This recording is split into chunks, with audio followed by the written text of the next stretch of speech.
Happy Fiesta San Isidro Labrador! Viva! Pag hindi nyo kilala si San Isidro Labrador, ito siya. So, si San Isidro Labrador ay patron saint ng mga farmer. Kasi, siya ay farmer. So, piyesta nga niya ngayon May 15. So, nagsali kami sa parade. May nagsasayaw-sayawan.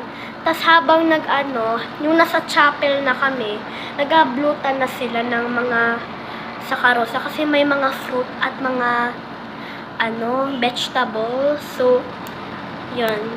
Ako ng mga gulay at flowers. At subscribe kayo kung barangay din kayo ng San Isidro Labrador. And God is love, God is good all the time. In Jesus' name, amen. Bye-bye!